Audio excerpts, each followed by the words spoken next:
Breaking news!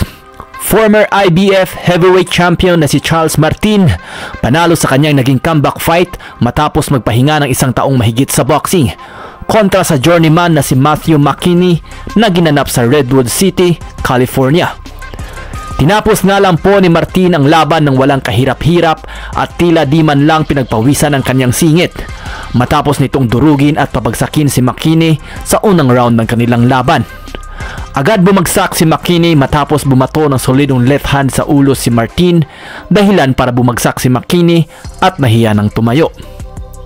Sa mga di nakakaalam, nahawakan ni Charles Martin ang IBF heavyweight champion belt noong 2016 matapos nitong talunin si Vyacheslav Glazkov noong paglabanan nila ang bakanting IBF belt matapos itong tinanggal kay Tyson Fury dahil sa di pagsunod sa utos ng IBF na kalabanin ang kanyang mandatory challenger na si Glazkov.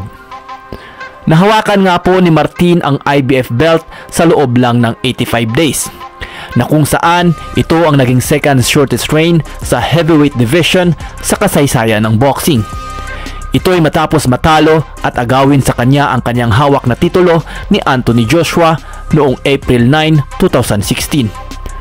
Dalawang beses pinabagsak ni Joshua si Martin sa round 2 bago tinigil ang laban. Isa din sa naging notable fights ni Charles Martin ay noong harapin nito ang nag-iisang King Kong sa heavyweight division na si Luis Ortiz noong January 1, 2022. Bagamat natalo si Martin sa kanilang laban via 6-round technical knockout, ay dalawang beses naman itong naka-score ng knockdown. Unang umiskor si Martin sa round 1 matapos nitong bumato ng left hand na tumama sa likod ng tenga ni Ortiz. Sa round 4 naman naka-score ng pangalawang knockdown si Martin matapos kumonekta ang kanyang straight jab sa pasugod na si Ortiz. Ngunit sa round 6 nga po ay nakabawi itong si Ortiz matapos kumonekta ang kanyang solidong over left hand sa pull sa sintido ni Martin. Marami nga pong nagulat sa naging reaksyon ni Martin matapos matamaan ng suntok, dahil bahagya itong tumigil at tumingin sa baba ng boxing ring na animoy nagpa-picture. Kaya di na nagpatumpik-tumpik pa itong si Ortiz at nagpakawala na ng mga solidong kombinasyon at pamatay na suntok, dahilan para tuluyang bumagsak si Martin.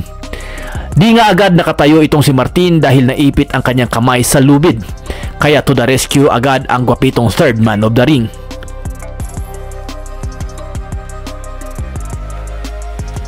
Bagamat nagawa pang maipagpatuloy ni Martin ang laban at nakakabato pa ng mga suntok, ay halatang hilo pa ito at di pa nakarecover.